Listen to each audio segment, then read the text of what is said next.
Welcome, curious minds. In a world that, well, often feels like it's spinning faster than ever, with market volatility, social instability, layoffs, all these growing global threats, it can seem like chaos just rules supreme. Yeah, it feels that way sometimes. Significant changes can happen almost overnight, can't they? Leaving us all trying to react and just keep a steady hand on the wheel. Definitely. But what if there was a way to map your future actions more precisely? Maybe see challenges from lots of different sides, handle complexity with a clearer head. Mm.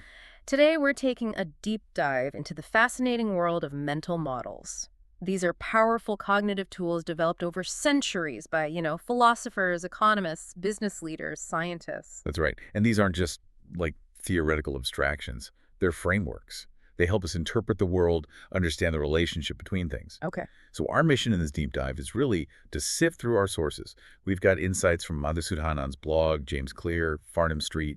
Yeah, really good stuff. And pull out the absolute most powerful insights you can immediately use, Yeah. for your career, your startup, even just your personal life. So, what exactly are we talking about here then? Our sources kick things off with this fantastic story about the physicist Richard Feynman, legendary thinker. Oh, yeah, Feynman. He had this incredible knack, right, for solving problems that stumped even the brightest PhD students from places like MIT and Princeton. Yeah, as the story goes. His secret, he claimed, wasn't just raw intelligence. It was a unique strategy he picked up way back in high school. Uh-huh. By studying an advanced calculus book, he apparently developed his own peculiar methods, essentially, like a different box of tools Right. Yeah. that allowed him to see problems in a way nobody else did.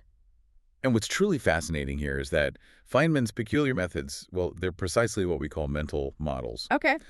A mental model is simply an explanation of how something works. It could be a concept, a framework, a worldview you carry around in your mind. It helps you interpret the world and understand the relationships between things.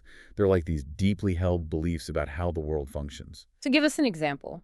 Okay, well, take supply and demand. That's a mental model, right? Oh, sure, basic economics. Exactly. For understanding how markets operate. Or maybe game theory. That helps us analyze strategic interactions between rational decision makers. Hmm.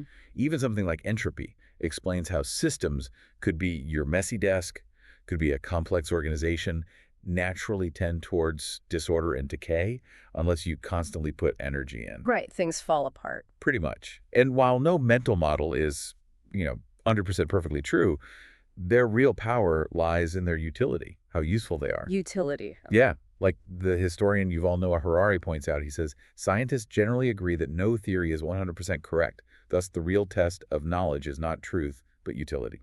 That makes sense. It doesn't have to be perfect, just helpful. Exactly. The best mental models are the ones that are broadly useful in daily life. That makes perfect sense. So, if these are so useful, why don't we all just master one or two really well? Oh, well. Our sources highlight a really common pitfall here. The old saying, if all you have is a hammer, everything looks like a nail. Right. The hammer bias. We all kind of gravitate towards certain ways of thinking, don't we? And the more we master a single one, the more likely we are to just apply it indiscriminately, even when it's totally the wrong tool for the job. Which raises, I think, an important question for you, for the listener. Mhm. Why is relying on just a narrow set of thinking tools, like wearing a mental straitjacket? Yeah. Think about the example from the biologist Robert Sapolsky. Right. He asks, why did the chicken cross the road? Okay. Well, an evolutionary biologist might say, oh, because they saw a potential mate. Yeah. A kinesiologist might say, because the muscles contracted.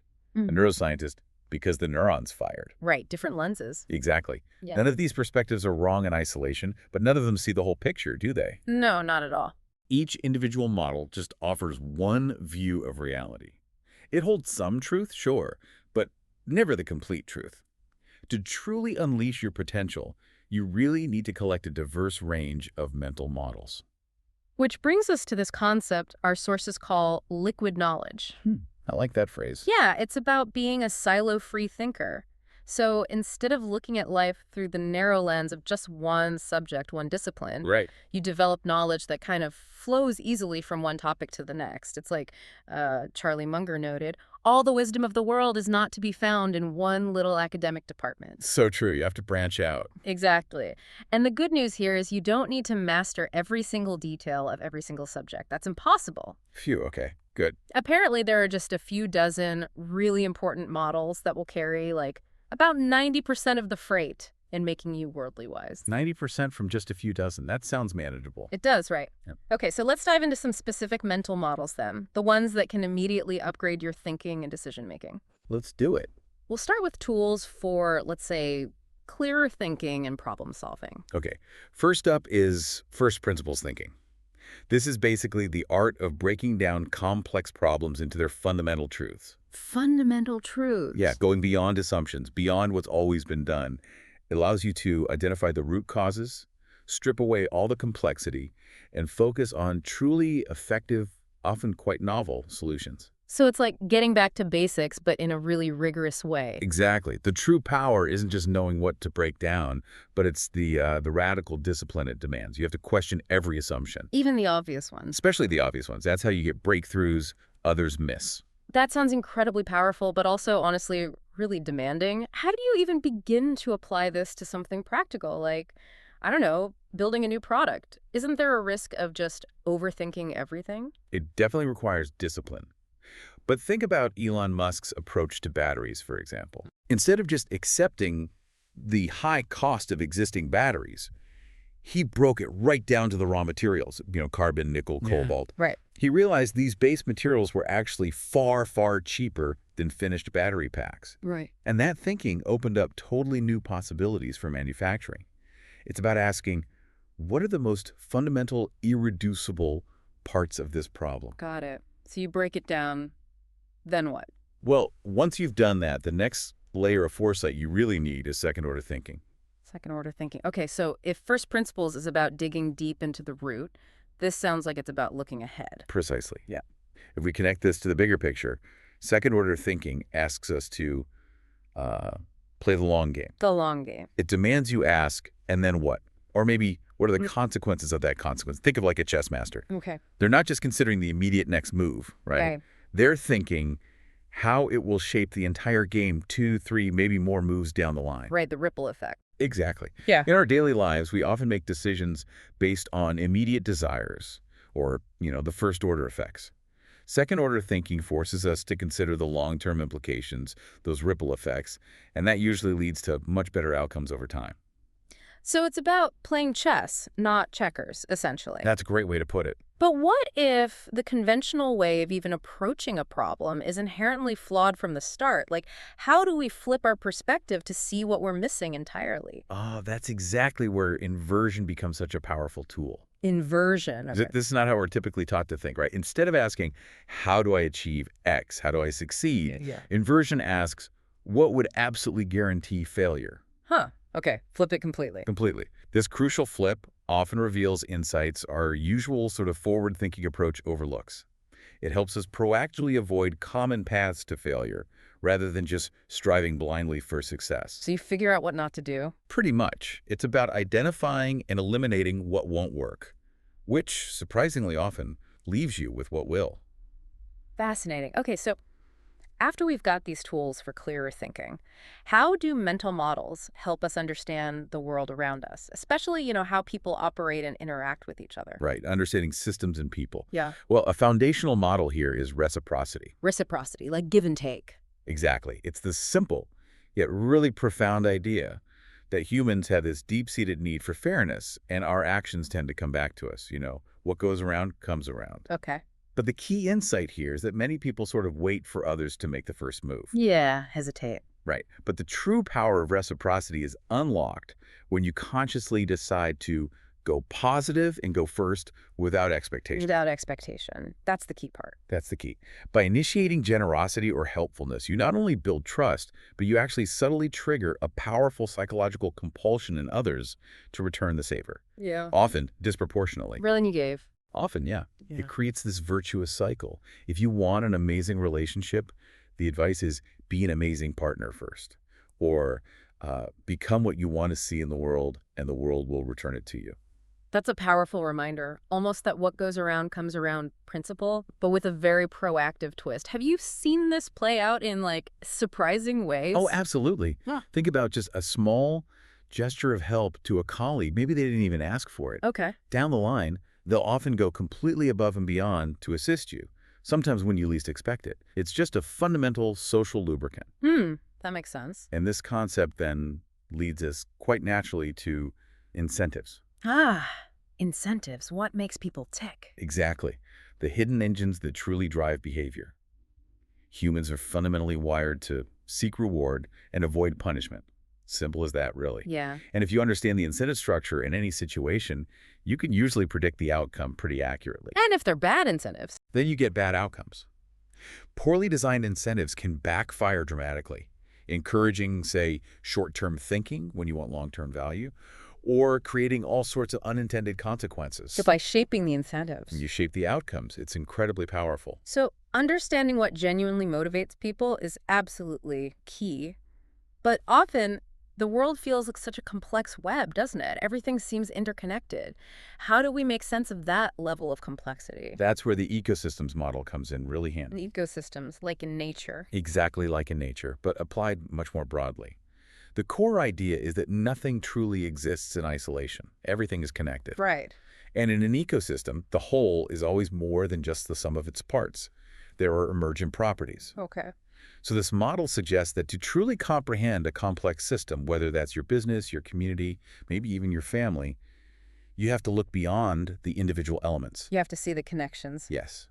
You have to consider the patterns of relationship and, crucially, the feedback loops within the system. Feedback loops. Okay. It also counsels us to be slow to intervene in complex systems. Don't just jump in. Because you might break something you don't understand. Precisely. And if you do intervene, take the time to understand how actions in one part cascade into others. Remember the physician's motto. First, do no harm. Exactly. Critical guiding principle. Especially when you're looking at those potential ripple effects we talked about with second-order thinking. For deeply connected concepts. Okay, and one more for this section. How do we protect ourselves from just misinterpreting why people do things? Jumping to conclusions about their intentions. That brings us to a really useful mental safeguard. Hanlon's razor. Hanlon's razor. Never heard of it. It's simple but powerful. It reminds us to generally assume that incompetence, or maybe just misunderstanding, is a more common explanation for someone's negative action than actual malice is. So don't assume they're out to get you. Basically, yeah. Without overwhelming evidence to the contrary, assume ignorance or error before ill will. This simple shift in perspective allows you to respond with more empathy, more clarity. Less anger. Definitely less anger. Reduces drama, reduces unnecessary stress in our interactions. It's surprisingly effective. I can see that. Okay, let's pivot now. Let's talk about some models that help us navigate life's inherent uncertainties and, well, the fascinating quirks of our own minds. We're not always rational, are we? Far from it. Okay, so first, consider margin of safety. Margin of safety. Sounds like something engineers use. It is, but it applies everywhere. It's that critical buffer, that extra capacity you deliberately build into a system to handle unexpected stress or shocks. Like padding. Sort of, yeah.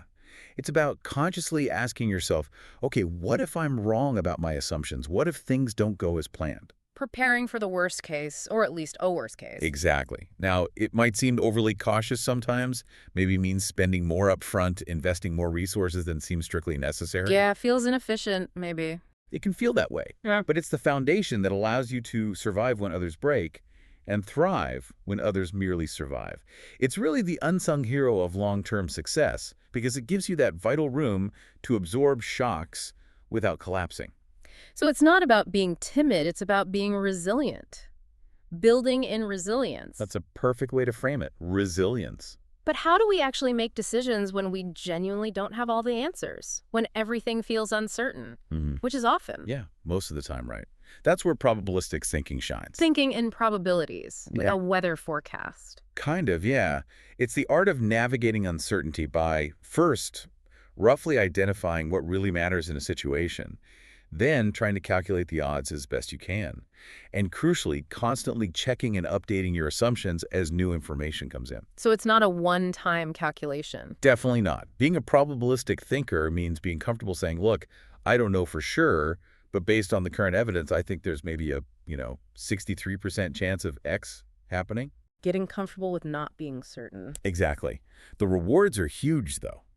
Much Sure. better decisions over time, avoiding that trap of overconfidence, and just navigating complex situations with far greater skill.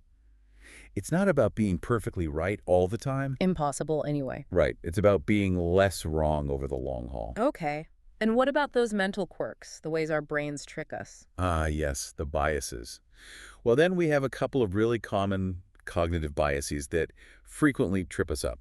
First one is hindsight bias. Hindsight bias, the I knew it all along effect. That's exactly it. Once we know the outcome of an event, it's actually nearly impossible to mentally turn back the clock and remember accurately what it felt like not to know. Our brains rewrite history. Pretty much. Our narrative instinct kicks in, and we construct a story that makes the outcome seem inevitable, reasoning that we knew it all along, when in fact we often didn't have a clue. So how do you fight that? Well, one practical tip from the sources is keeping a decision journal. Write down your reasoning before the outcome is known.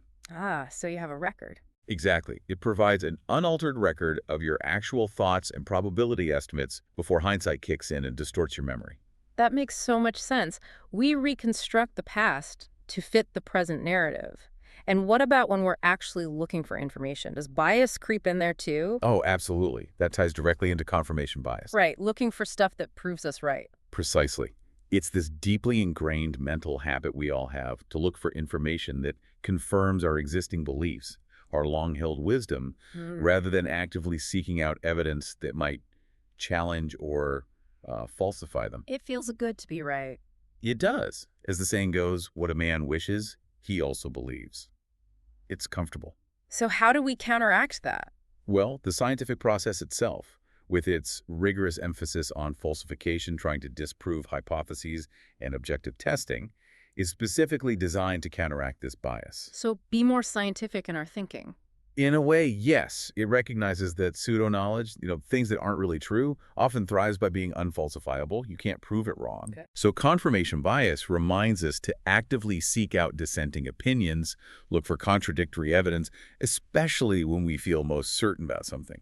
That's usually when we're most vulnerable to it. Challenge your own assumptions. Okay, so as we wrap up this deep dive then, we've really only explored a handful of these powerful mental models. Just scratching the surface, really. Yeah, but hopefully showing how they can help you distill complexity, gain these fresh perspectives, and ultimately make, wiser choices in what feels like an increasingly chaotic world. And it's crucial to remember, expanding your set of mental models isn't a one-time thing. It's an ongoing journey. Right. As the Red Queen effect from our sources reminds us, from Alice in Wonderland. Yeah, running just to stay in the same place. Exactly. Com- Complacency will kill you. There's no such thing as a permanent lead. Yeah. In a world that's constantly changing, standing still is the quickest path to extinction. Wow. Okay, so adapt or Pretty much. The key isn't just knowing these models exist, but continuously adapting, integrating them into your daily thinking, practicing them, and truly making them your own toolbox. What really stands out to me from all this is that these aren't just abstract theories floating around. They're incredibly practical tools. Absolutely. And the true power, it seems, lies not just in understanding each model individually, but in how they combine and interact in your mind, how you layer them. That gives you a truly multidimensional view of any challenge. Well said. So I guess the question for you, the listener, is which one of these models will you add to your personal toolbox first? And how will consciously using it change the way you approach your next big decision or challenge?